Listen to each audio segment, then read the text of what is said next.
नमस्कार, active time news में आप सभी का स्वागत है। 19 मई राजस्थान की बड़ी खबरें एक नजर में। श्री गंगानगर के सरकारी कोविड डेडिकेटेड अस्पताल में ऑक्सीजन के सहारे रोगी 225 रोगी, पौने 200 रोगी को ऑक्सीजन सिलेंडर, 100 से ज्यादा अब भी सस्पेक्टेड। सरकारी अस्पताल में इन दिनों अस्पताल में भर्ती अधिकांश रोगियों को ऑक्सीजन सिलेंडर और कंसंट्रेटरों का सहारा है। रोगियों की संख्या क्षमता से ज्यादा होना जरूर परेशानी बना हुआ है। ऐसे में अस्पताल में भीड़ के हालात तो नजर आते हैं, लेकिन नया वार्ड बन जाने से अब रोगियों के बीच कुछ दूरी जरूर नजर आने लगी है। सरकारी अस्पताल में एम्बुलेंस पहुंचना हुई आसान। सरकारी अस्पताल में रोगियों के लिए राहत। एक और बात यह है कि अब अस्पताल तक एम्बुलेंस पहुंचना आसान हो गई। एसडीएम के अस्पताल के निरीक्षण के बाद यहां दुपहिया वाहनों और कारों के लिए विशेष पार्किंग बनाई गई है। इसके बनने के बाद मुख्य मार्ग पर वाहनों का जमावड़ा घटा है। जीरो मोबिलिटी पर सवाल। जिन एरिया से ज्यादा संक्रमित, वहां आराम से बाहर निकल रहे लोग, वहां आवागमन अधिक, वहीं लगी रोक। बीकानेर में जीरो मोबिलिटी एरिया का आधार कोरोना संक्रमितों की संख्या नहीं, बल्कि उस क्षेत्र में हो रहा आवागमन रहा। निश्चित तौर पर इसका बेहतर परिणाम आएगा, लेकिन जहां सर्वाधिक रोगी मिल रहे थे वहां भी जीरो मोबिलिटी एरिया होना चाहिए। फिलहाल बीकानेर में संपूर्ण लॉकडाउन है, लेकिन सबसे अधिक कोरोना संक्रमित के बाद भी सुबह और शाम इन क्षेत्रों में लोग बाहर निकल रहे हैं। बीकानेर में फट बाजार और बड़ा बाजार क्षेत्र में आवागमन पूरी तरह से बंद है। इसका मुख्य कारण यहाँ पर किराना की दुकानें अधिक होना है। बीकानेर के जिन क्षेत्रों में सर्वाधिक कोरोना रोगी आए हैं, उनमें सबसे आगे शिवबाड़ी क्षेत्र, जयनारायण व्यास, पवनपुरी व शार्दुलगंज आदि क्षेत्र कॉलोनी में भी पॉजिटिव केस बड़ी संख्या में आ रहे हैं। बीकानेर में एक दिन बढ़ते हैं फिर घटते हैं कोरोना रोगी। दिन भर में 453 पॉजिटिव। कल दिन भर में थे 600 केस। बीकानेर में कोरोना पॉजिटिव के आंकड़े चौंकाने वाले हैं। एक दिन पॉजिटिव की संख्या बढ़ जाती है तो दूसरे दिन घट जाती है। मंगलवार को दिन भर में 600 पॉजिटिव आए तो सुबह की रिपोर्ट में 400 के पार थी। बुधवार को यह संख्या 453 तक पहुंची। कोरोना के nodal officer doctor BL Meena ने बताया कि बुधवार को सुबह कोरोना पॉजिटिव की संख्या 323 रही, जबकि शाम को यह आंकड़ा 553 तक पहुंच गया। करीब 2000 टेस्ट सैंपल में कोरोना पॉजिटिव की संख्या 453 रही है।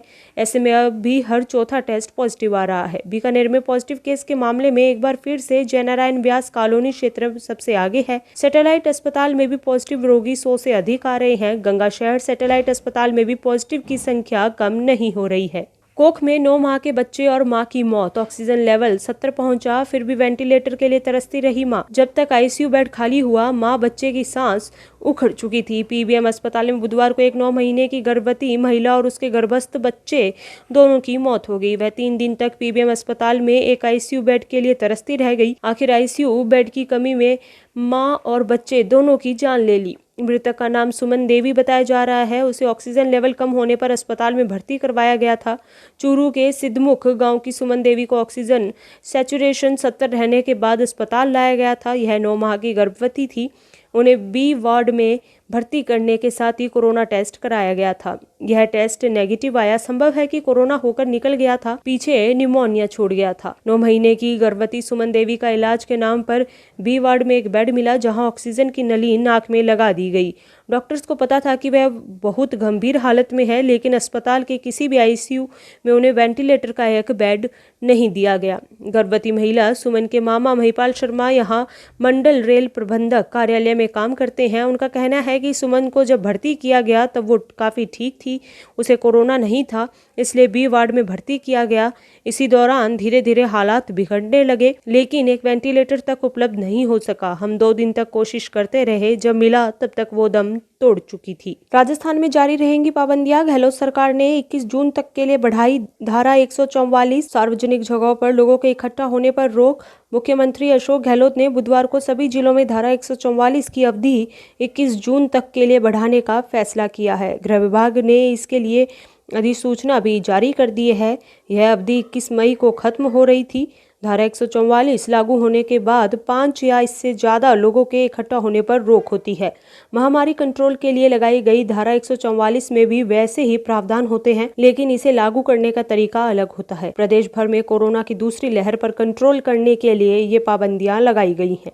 केसरी सिंहपुर पुलिस ने नशे के खिलाफ की बड़ी कार्रवाई। समीपवर्ती गांव धनूर में पुलिस ने अवैध शराब की सूचना पर मारा छापा। छापे में भारी मात्रा में मिली अवैध शराब 500 लीटर वाहन को किया गया नष्ट। थाना अधिकारी सुशील खत्री के नेतृत्व में की गई कार्रवाई। कोरोना ने चौथा विधायक छीना। अब फिर उपचुनाव। भाजपा विधायक गौतम लाल मीणा का निधन। धरियावाद और वल्लभनगर सीटों पर होंगे उपचुनाव। धरियावाद से भाजपा विधायक गौतम लाल मीणा के निधन के बाद प्रदेश में अब 2 सीट खाली हो गई हैं। वल्लभनगर सीट कांग्रेस विधायक गजेंद्र सिंह के जनवरी में देहांत के बाद से खाली है। गौतम लाल मीणा के निधन के बाद विधानसभा में भाजपा विधायकों की संख्या 72 से घटकर 71 हो गई है, जबकि विधानसभा में कुल विधायक 198 रह गए हैं। किसी भी विधायक सांसद के निधन के 6 माह के भीतर उस सीट पर उपचुनाव करवाने का प्रावधान है। कोरोना से पैदा हालात के कारण इस चुनाव आयोग उपचुनाव की 6 महीने की अवधि को बढ़ा भी सकता है। इस बार दोनों सीटें उदयपुर संभाग की हैं। दोनों जगह कांग्रेस के लिए चुनौती बड़ी है। जहां कांग्रेस को उतना मजबूत नहीं माना जाता है, भाजपा और कांग्रेस दोनों के लिए अपनी अपनी सीटें बचाने की चुनौती रहेगी।